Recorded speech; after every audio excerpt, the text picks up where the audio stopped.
Hi, good morning, good afternoon, or good evening, wherever you are joining me from today. I hope that you are well, and thank you for taking the time as I guide you through the foundations of our warrior poses. So in Sanskrit, we refer to them as Virabhadrasana 1, 2, and 3.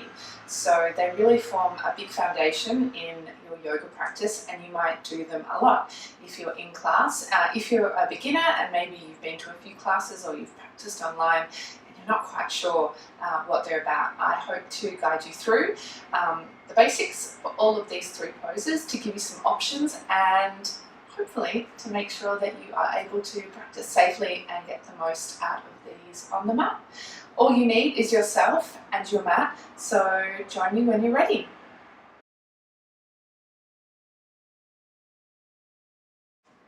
Okay, here we are as we begin our foundations for our Warrior One pose. I've angled my mat hopefully so that you're able to see me and my foot positions a little bit better. So let's start at the back of our mat and we'll just come into a nice Tadasana mountain pose position. So those feet are hip width apart, nice and wide, and you've got the shoulders just stacked over the hips. Flip the palms forward and just take a breath, allowing yourself to feel your feet grounding into the mat. Nice slow inhale and slow exhale out. Beautiful. Feel all four corners of the feet grounding into the mat and place your hands on your hips just to start. Your left foot is going to be the one that moves forward here. So we're going to take a wide step towards the top of the mat. And before you do anything, we are going to look back to that right foot and we're going to pivot 45 degrees. And we're going to make sure that we're keeping that wide stance with our hips on train tracks. So that right foot will be 45 degrees. The left foot, toes pointing towards the front of the mat. Now we're going to gently shift our hips so that they're facing towards the top of your mat and begin to bend into that left knee.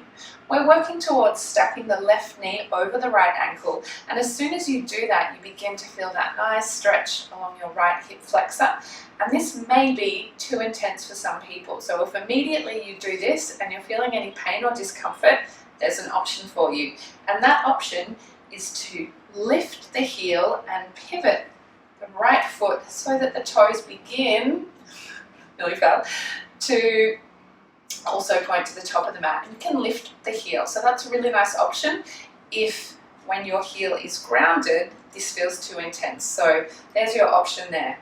If you're staying in Warrior One with me, hips square to the front of the mat, shoulders are stacked over the hips, gentle tuck of the tailbone. Make sure you can see your left big toe, and when you're ready, now you can take the arms up towards the sky. I'm feeling a nice stretch along the right side of my leg. Feeling a nice opening, and we're still always working towards squaring those hips towards the top of the mat. You want to feel that left leg is opening out towards the left-hand side of the mat, and your right leg is internally rotating towards the midline. And see if you can draw some attention to the back edge of your right foot. You want to feel that foot grounding into the mat. The arch on your right foot lifts. So this is quite intense. So as I mentioned before, the option here for anyone that finds that a little too challenging, lift that right heel, spin the right toes towards the front of the mat. That is our high crescent lunge option, and it's perfectly acceptable to take it. It's a nice adjustment to make if you ever feel Warrior One is just a little too intense. Alright, there you go. Enjoy Warrior One.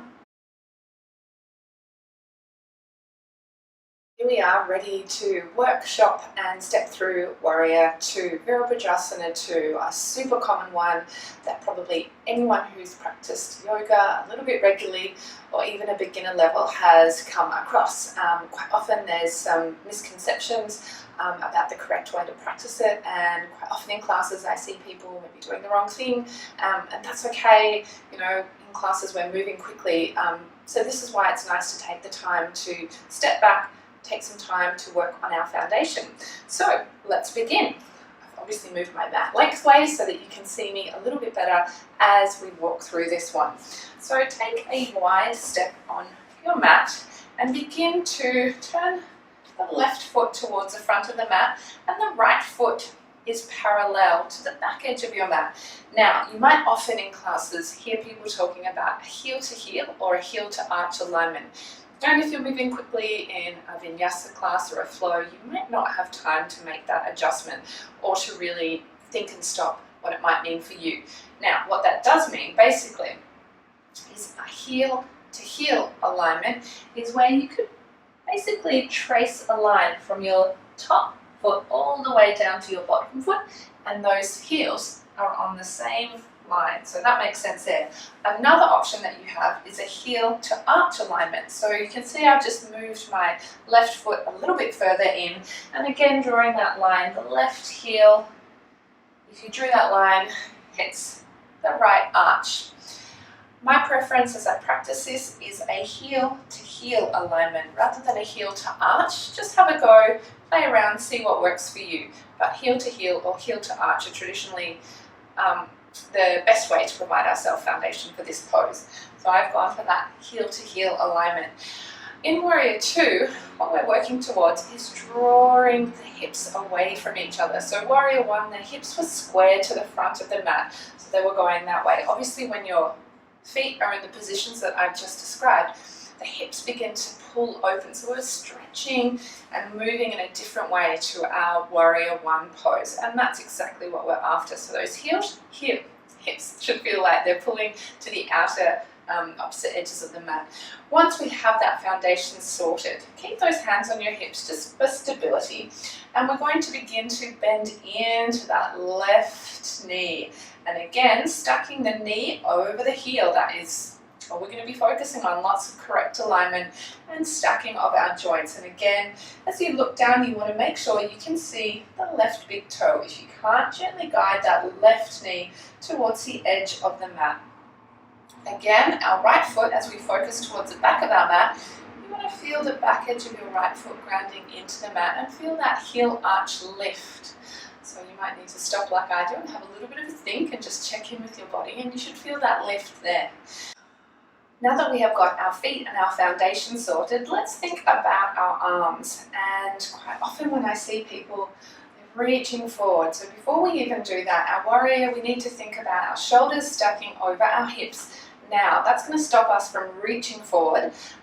We can slowly draw the arms up now. We're looking over our middle finger. And our aim is always to try to keep those arms parallel to the floor and try to relax the shoulders. So there's an awful lot to think about here in this Warrior. We've got those feet grounding into the mat, knees stacking over ankle, back arch lifting, shoulders are over the hips.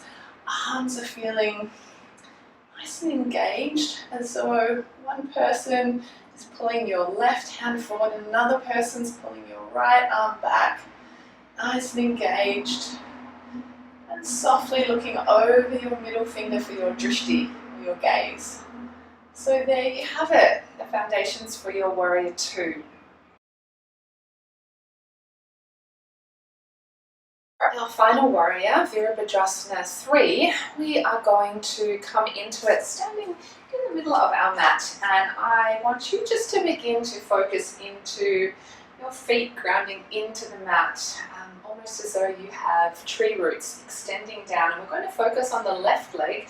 That's the one that we're going to start off with for our Warrior 3. And Warrior 3, our hips are always going to be square to the front of the mat.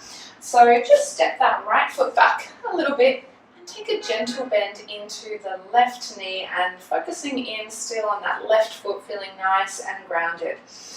You want to feel as though you've got nice stability before you even launch into this balancing pose. And a great way to do that is to rest your hands on your knee.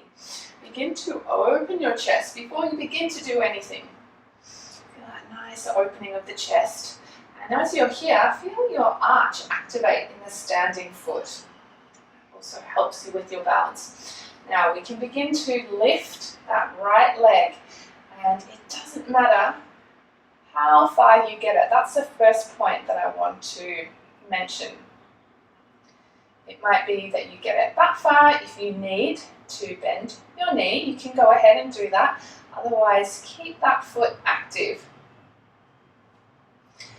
You may find that you're able to work towards a T shape.